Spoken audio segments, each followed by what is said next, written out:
आंध्र प्रदेश में 13 साल की नाबालिग से गैंगरेप का मामला। 80 लोगों ने 8 महीने तक किया गैंगरेप, जिस्म फरोशी के लिए किया मजबूर।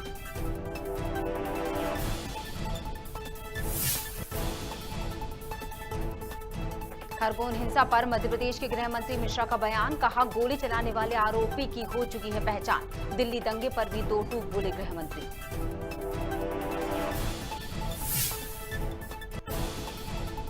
गरियाबंद में हाथी की हुई दर्दनाक मौत। 5 लोगों को रौंद चुका था यह हाथी। मौत का कारण संक्रमण।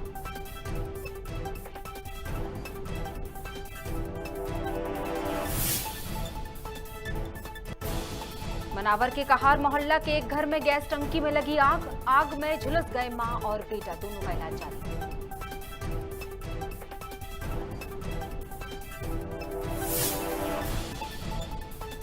और शमशाबाद में सतराड़ा नदी में गिरा ट्रैक्टर ट्रॉली। बाल बाल बचा ट्रैक्टर चालक। विदिशा की तरफ जा रहा था अनाज से लदा ट्रैक्टर।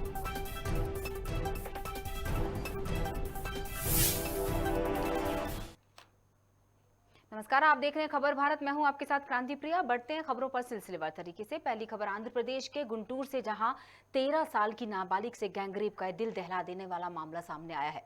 यहां 80 लोगों ने लगातार 8 महीने तक एक नाबालिग के साथ गैंगरेप किया। इतना ही नहीं, तेलंगाना, आंध्र प्रदेश वैश्यालयों में वेश्यावृत्ति के लिए भी उस बच्ची को मजबूर किया गया। पुलिस के मुताबिक पीड़िता के पिता ने बेटी की गुमशुदगी की रिपोर्ट दर्ज करवाई थी, जिसके बाद पता चला कि नाबालिग अपनी मां की सहेली सुवर्णा कुमारी के पास है।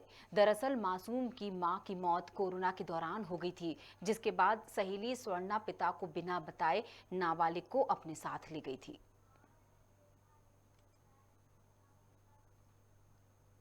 राजधानी भोपाल में गृह मंत्री डॉक्टर नरोत्तम मिश्रा ने प्रेस वार्ता की, जहां उन्होंने खरगोन और दिल्ली हिंसा पर बयान दिया है। उन्होंने कहा कि खरगोन के अंदर हुई घटना के जो वीडियो सामने आए हैं, उसके आधार पर लोगों की पहचान हो रही है। फिलहाल अभी तक 154 लोगों की पहचान हो गई है। वहीं गोली चलाने वाले आरोपी की पहचान वसीम के रूप में हुई है। साथ ही साथ उन्होंने दिल्ली दंगे को लेकर भी दो टूक कहा। जो लोग समाज के अंदर शांति भंग करते हैं, उन्हें समाज से नहीं जोड़ा जाना चाहिए। ऐसे लोगों के खिलाफ सख्त कार्रवाई करनी चाहिए। खरगोन के अंदर वीडियो फुटेज जो आए हैं, उन वीडियो फुटेज के अंदर लोग पहचाने जा रहे हैं। अभी तक 154 लोग कुल गिरफ्तार हुए हैं। 2 लोगों पर रासुका की कार्रवाई की है। मोहसिन उर्फ नाती, नवाज पिता आसिफ, ये दोनों पर, मोहसिन पर 10 से अधिक अपराध हैं और नवाज पर 8 से अधिक अपराध हैं। जो विजुअल फुटेज आए हैं, उनमें ये साबित हुए हैं।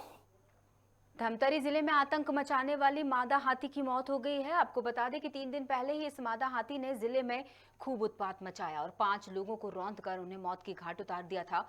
हथनी यानी मादा हाथी की मौत की खबर को सुनकर वन विभाग के आला अधिकारी और डॉक्टरों की टीम मौके पर पहुंची। मौत का कारण ये बताया जा रहा है कि उसके मुंह में छाले और संक्रमण हो गया था। आपको बता दें कि जिले में हाथियों की मौत का तीसरा मामला है। इससे पहले भी इसी वन परिक्षेत्र आमामोरा में हाथियों की मौत हो चुकी है।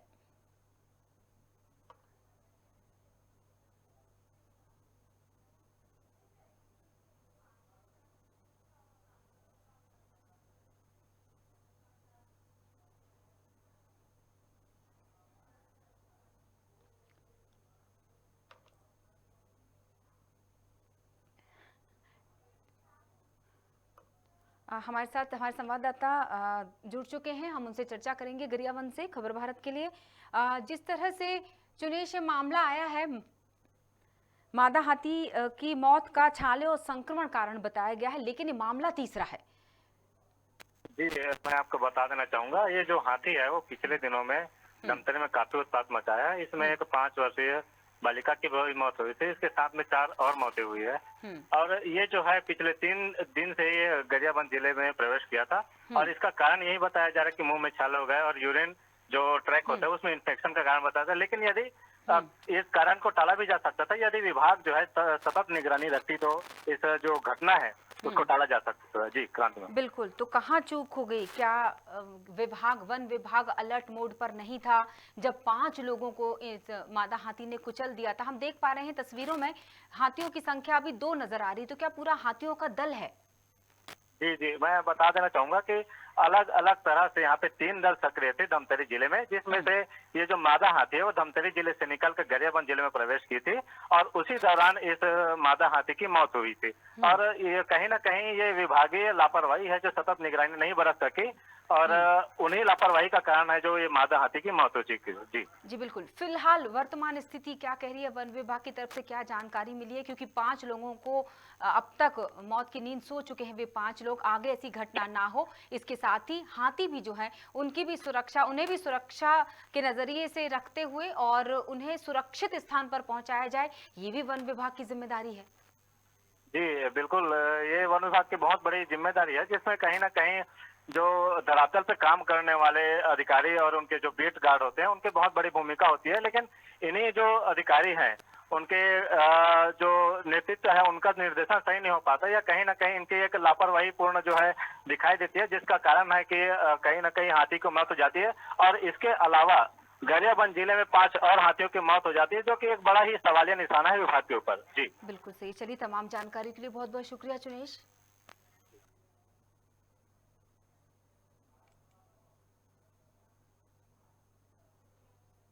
मनावर के कहार मोहल्ला स्थित एक घर में गैस की टंकी में आग लगने से मां और बेटे दोनों झुलस गए। जी हां, बता दें कि आग मकान के दूसरे मंजिल में लगी थी, जहां इस घटना में मां और बेटा आग में झुलस गए। वहीं मौके पर मौजूद लोगों ने घायलों को प्राथमिक उपचार के लिए सिविल अस्पताल भर्ती कराया है।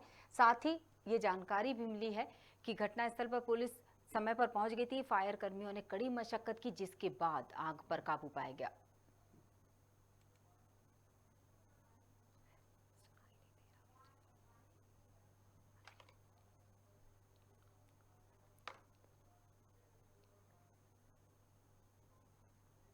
हम बता दें आपको, मनावर की एक घटना है जहां हम तस्वीरों में देख सकते हैं आग इतनी भयावह थी। खबर ये है कि मां और बेटे जो गंभीर रूप से इसमें झुलसे हैं उनका इलाज निरंतर चल रहा है। हालांकि फायर कर्मियों ने कड़ी मशक्कत के बाद आग पर काबू पा लिया था, लेकिन कारण क्या रहे थे और इस आग ने किस तरह से विकराल रूप लिया, कोई और हानि तो नहीं हुई, ये तमाम जानकारियां हम लेंगे। हमारे संवाददाता जल्दी ही इस खबर पर जानकारी देने वाले हैं। हमारे साथ जुड़ चुके हैं वाहिद मंसूरी, मनावर से संवाददाता खबर भारत के लिए। जी वाहिद। मैडम, मैं बताना चाहूँगा कि कल वार्ड नंबर 9 काहन मोहल्ले में गैस की टंकी लीकेज हो जाने से ये अचानक से आग पकड़ ली उसने। आग ऐसे समय लगी जब महिला खाना बना रही थी और वो मकान के सेकंड मंजिल पर थी, जहाँ पर अचानक मतलब एकदम उसकी ना तो उसमें कुछ चीज बचा पाने की उनके पास कोई जगह थी ना कुछ, वैसे ही तो अड़ोस पड़ोस के कुछ लोग आए और फायर ब्रिगेड को बुलाया। फायर ब्रिगेड ने मेहनत की है, उसके बाद अड़ोस पड़ोस के लोगों ने मेहनत करके उस महिला को जो खाना बना रही थी उसको निकाला वहां से, और उसको निकालने में उसका बच्चा भी थोड़ा झुलसा है और महिला को भी झुलस गई है, लेकिन वो दोनों हॉस्पिटल में भर्ती है, कोई गंभीर चोट नहीं है। वैसे ही मतलब सेकंड मंजिल पे होने के कारण फायर ब्रिगेड को और अड़ोस पड़ोस के लोगों को आग बुझाने में बड़ी मशक्कत करनी पड़ी। आग तो बुझाने के लिए लोगों ने जो मशक्कत की, उसके बाद जो पड़ोसी मोहल्ले के जो लोग थे उन लोगों ने उस टंकी को ऊपर से फेंक के, पास में नदी थी उस नदी में उसको फेंका, जिससे वो टंकी पूरी तरह से बुझ गई है। उनका खाने पीने का, घर का जो राशन का वो सामान पूरा जलकर खाक हो गया, लेकिन कोई भी बड़ी जनहानि नहीं हुई है। महिला और उसका लड़का झुलसे जरूर है पर वो खतरे से बाहर है। जी बिल्कुल। क्या उम्र रही होगी उस बच्चे की? 35 साल लगभग है उस महिला की उम्र, और 25 साल का बच्चा है उनका, बड़ा लड़का है। जी जी जी जी। खाना बनाते समय उसके बाद ये हादसा होने के बाद इंडियन गैस कंपनी के कुछ अधिकारी कर्मचारी भी वहां पर पहुंचे सर्वे करने के लिए, कि वो कारण जानने के लिए पहुंचे हैं। उन्होंने भी उनका काम किया है। जी बिल्कुल, यानी अभी कारण अज्ञात बताए गए हैं। जी जी जी, चलिए, बहुत बहुत शुक्रिया वाहिद जानकारी के लिए।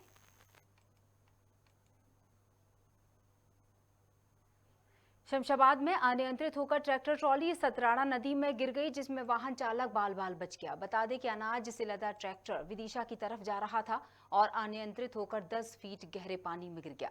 वहीं मौके पर पहुंचे स्थानीय लोगों ने चालक को नदी से बाहर निकाला।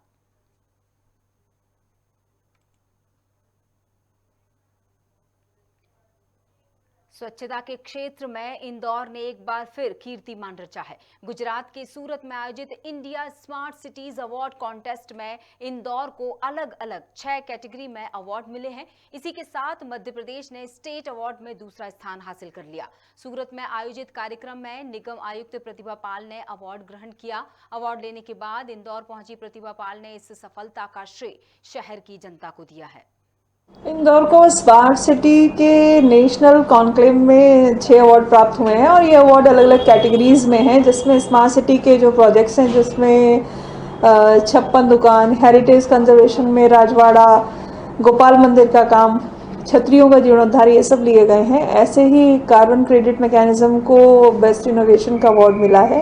सैनिटेशन में जो अपना मल्टी रिकवरी फैसिलिटी है, इसको बेस्ट सैनिटेशन अवार्ड मिला है। साथ ही इंदौर स्मार्ट सिटी को जो ओवरऑल जितने एससीपी में प्रोजेक्ट थे उनके क्रियान्वयन के लिए, उनके बेहतर क्रियान्वयन के लिए ओवरऑल परफॉर्मर का अवार्ड भी मिला है। जशपुर के पत्थलगांव NH 43 में केले से लदे ट्रक अनियंत्रित होकर पलट गया, जहां गाड़ी के परखच्चे उड़ गए। वहीं ट्रक से गिरे केले को लेने के लिए स्थानीय लोगों की भीड़ जमा हो गई। सूत्रों के मुताबिक घटना में किसी भी प्रकार की जनहानि नहीं हुई है।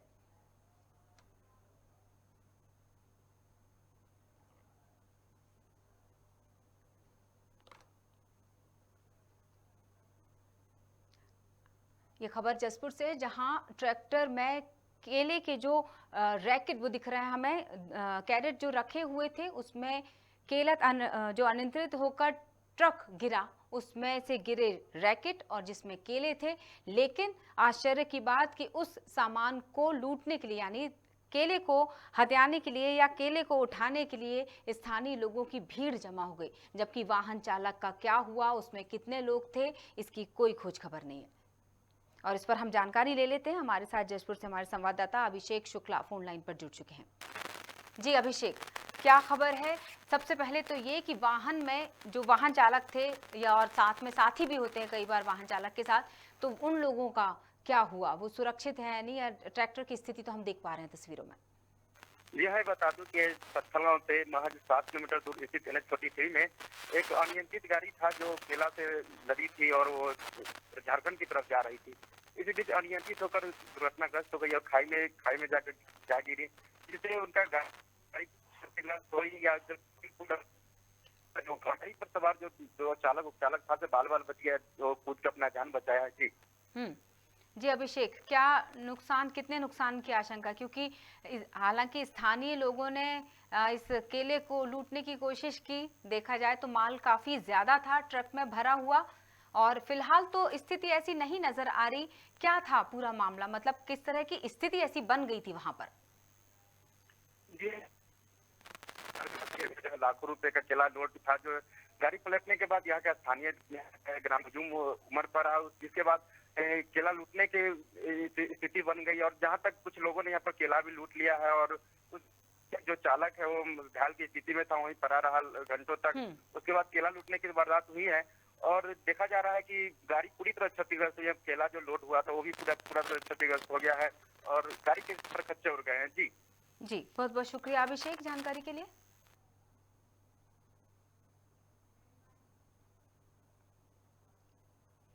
नर्मदापुरम में अवैध शराब कारोबारी के घर पर प्रशासन का बुलडोजर चला है, जहां तस्कर नितेश कुचबंदिया पर मारपीट समेत अवैध शराब के करीब 2 दर्जन से ज्यादा मामले दर्ज हुए हैं। वहीं कार्रवाई के दौरान SBM वंदना जाट, तहसीलदार शैलेंद्र बडोनिया और SDOP मंजू चौहान सहित भारी मात्रा में पुलिस बल मौके पर मौजूद रहा। ये जो अपने शराब माफिया के विरुद्ध कार्रवाई की गई है, जिनको शराब के संबंध में पिछले कार्रवाई हुई थी, उनके जो अवैध निर्माण थे उनके हटाए जाने की कार्रवाई की गई है। और जैसे कि अभी ये जो ट्रंचिंग नाम के वहाँ पे एक नितेश कुचबंदिया का मकान, जहाँ से वो अवैध शराब का व्यापार करता था, उसको हमने हटाया। इसके अतिरिक्त उसका एक और मकान था जिसमें वो अवैध शराब रखते थे, उसको भी हमने हटाया। छत्तीसगढ़ के मुख्यमंत्री भूपेश बघेल नई दिल्ली के प्रवास पर हैं। आपको बता दें कि निर्धारित दौरे कार्यक्रम के तहत एयरपोर्ट रायपुर से विशेष विमान के द्वारा नई दिल्ली प्रस्थान किया। मुख्यमंत्री ने दिल्ली प्रवास पर जाने से पहले रायपुर के स्वामी विवेकानंद इंटरनेशनल एयरपोर्ट पर मीडिया कर्मियों से विभिन्न मुद्दों पर चर्चा की, जहां उन्होंने कई बातों को स्पष्ट किया। लगातार बैठकों का दौर चल रहा है, सारे बड़े नेताओं से मिल रहे हैं, प्रदेश के नेताओं से मिल रहे हैं। अब जाने के बाद ही पता चलेगा कि विषय क्या है। कोरबा में राज्य मंत्री अश्विनी कुमार चौबे ने कोसा धागाकरण के लिए कोरबा शहर में स्थापित प्रदेश के पहले वेट ड्रिलिंग इकाई का निरीक्षण किया। राज्य मंत्री चौबे ने रेशम विभाग के कोसाबाड़ी केंद्र में महिलाओं के द्वारा किए जा रहे कार्यों का अवलोकन किया। इस दौरान उन्होंने सहायक संचालक से केंद्र में स्थापित वेट ड्रिलिंग और बुनियाद ड्रिलिंग इकाई के बारे में जानकारी ली। इसके अलावा राज्य मंत्री ने कोरबा शहर स्थित लाइवलीहुड कॉलेज में युवाओं को दिए जा रहे कौशल प्रशिक्षण का जायजा लिया। मंत्री चौबे ने डिंगापुर में श्रमिकों के इलाज के लिए स्थापित अस्पताल का भी निरीक्षण किया। ये भी भूसंपदा है, रत्न गरवा है, तो हम रत्न गरवा का कितना हम उससे निकाल सकते हैं, उसका भी शोषण ना हो।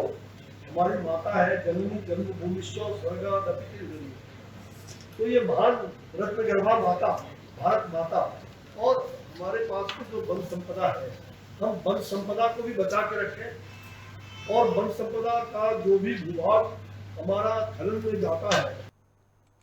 21 अप्रैल को अटल बिहारी वाजपेयी विश्वविद्यालय बिलासपुर अपना तृतीय दीक्षांत समारोह आयोजित कर रहा है, जिसमें अलग अलग संकाय में टॉप करने वाले विद्यार्थियों को गोल्ड मेडल से सम्मानित किया जाएगा। दीक्षांत समारोह का आयोजन शहर के बहतराई स्टेडियम में किया जाएगा। इस संबंध में कुलपति प्रोफेसर अरुण वाजपेयी ने मीडिया के समक्ष कार्यक्रम की पूरी रूपरेखा साझा की। उन्होंने बताया कि समारोह में देश के उपराष्ट्रपति वेंकैया नायडू का रिकॉर्ड भाषण पेश किया जाएगा। कार्यक्रम में अध्यक्ष के रूप में छत्तीसगढ़ की राज्यपाल अनुसुईया उइके शामिल होंगी। लगभग 162 गोल्ड मेडल्स हम देने वाले हैं लोगों को, जिन्होंने भिन्न भिन्न परीक्षाओं के अंतर्गत, भिन्न संकायों में होने वाली परीक्षाओं के अंतर्गत जिन्होंने टॉप किया है, उनको देंगे।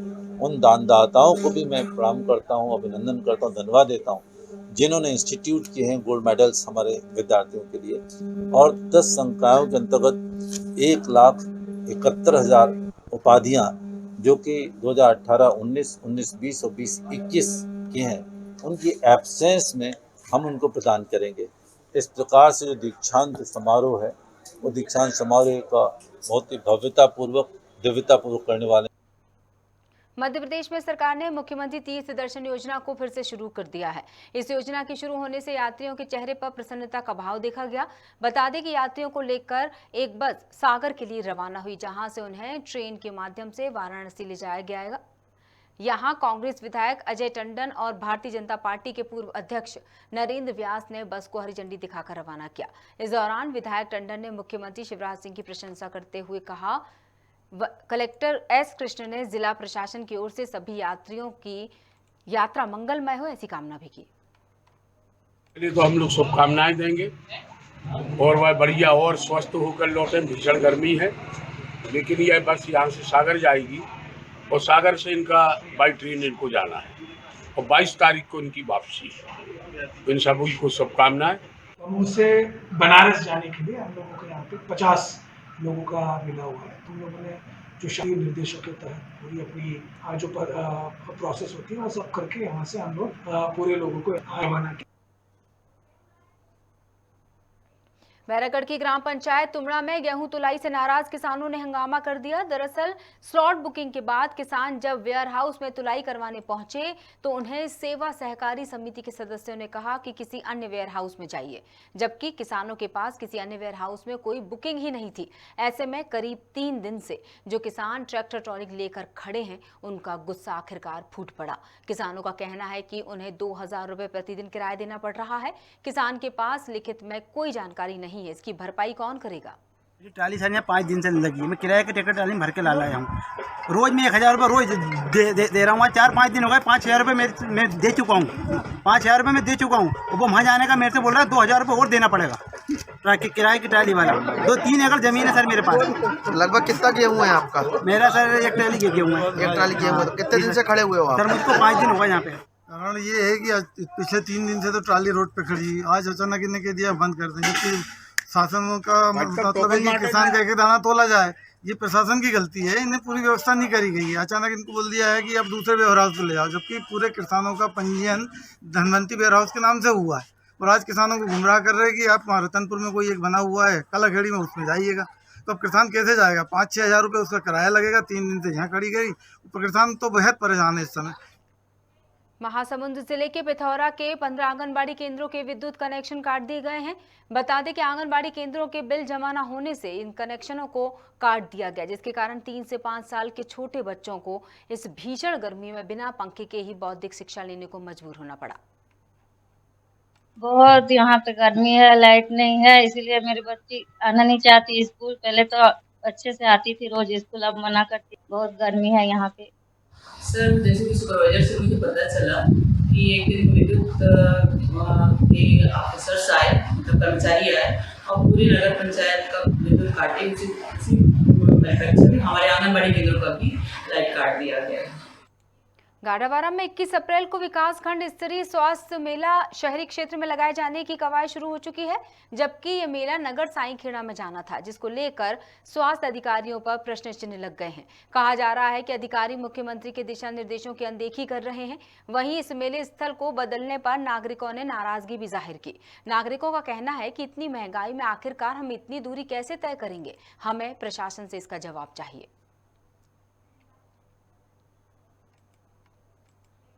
शहडोल जिले के जैतपुर थाना क्षेत्र के ग्राम कुम्हरी निवासी 17 साल की निशा कुशवाहा की इलाज के दौरान मौत हो गई। सूचना मिलते ही प्रधान आरक्षक मनसाराम सिंह मार्को और आरक्षक कमलेश प्रसाद मौके पर पहुंचे, जहां परिजनों और ड्यूटी डॉक्टर की मौजूदगी में शव का पंचनामा बनाया गया। मामले में आगे की कार्रवाई के लिए पूछताछ की जा रही है। पुलिस के मुताबिक नाबालिग ने जहरीले पदार्थ का सेवन किया था, जिसके बाद उसका अस्पताल में इलाज चल रहा था। मंदसौर जिले की गरोड़ थाना पुलिस ने मुखबिर की सूचना पर 11 क्विंटल 41 किलो डोडा चूरा जब्त किया है, जिसकी कीमत करीब 23 लाख आंकी जा रही है। इस मामले में 2 आरोपियों को गिरफ्तार कर लिया गया है। साथ ही एक महिंद्रा ट्रैक्टर भी जब्त किया गया है। पुलिस के मुताबिक 4 आरोपी अभी भी फरार हैं। मुखबिर की सूचना पर जो मोलाखेड़ी गांव है, उधर से सूचना मिली थी कि 2 व्यक्ति ट्रैक्टर में अवैध मादक पदार्थ और डोडा चूरा परिवहन करके ला रहे हैं, जिसको जीतमल पाटीदार ने भरवाया है और श्यामलाल धाकड़ के यहाँ देतली खुर्द में लाना था उनको। इस सूचना पर पुलिस टीम गठित की गई और पुलिस के द्वारा उनको 2 व्यक्तियों को पकड़ा और उनके कब्जे से 11 कुंटल 41 किलो अवैध डोडा चूरा पकड़ा गया। सीतापुर की ग्राम पंचायत पेटला में संस्कृति इंग्लिश मीडियम स्कूल में बड़ी धूमधाम से वार्षिक उत्सव मनाया गया। कार्यक्रम में सीतापुर के तहसीलदार शशिकांत दुबे और अन्य जनप्रतिनिधि मौजूद रहे। वार्षिक उत्सव के दौरान बच्चों ने रंगारंग प्रस्तुतियां भी दी। इस दौरान शिक्षकों के साथ ही बड़ी संख्या में बच्चों के अभिभावक भी मौजूद रहे। स्कूल के संचालक तिलक बेहरा ने बताया कि इस स्कूल में तकरीबन 300 बच्चे अभी पढ़ रहे हैं। इस कार्यक्रम का आयोजन बच्चों के मनोबल को बढ़ाने के लिए किया गया। बच्चे लोगों को प्रोत्साहित करने के उद्देश्य से अब लगभग परीक्षाएं समाप्त हो गई है और शिक्षा के साथ साथ खेल कूद, सांस्कृतिक कार्यक्रम, ये सभी जरूरी हैं, जीवन के बहुत ही महत्वपूर्ण अंग हैं। तो हम लोगों ने इन छोटे नन्हे मुन्ने बच्चों को भी इस का प्रेरणा देते हुए कि आप लोग के जीवन का ये भी एक महत्वपूर्ण है। सांस्कृतिक कार्यक्रम के माध्यम से इनको गांव में एक शुरुआत भी हो गया और हमारे जितने भी पेरेंट्स जो आए हैं, नन्हे मुन्ने बच्चों के माता पिता, उनको भी लगा कि नहीं, हमारे बच्चे लोग पढ़ाई के साथ साथ और भी एक्टिविटीज जानते हैं, सीखते हैं स्कूल में। और फिलहाल बुलेटिन में इतना ही। बने रहिएगा खबर भारत के साथ। नमस्कार।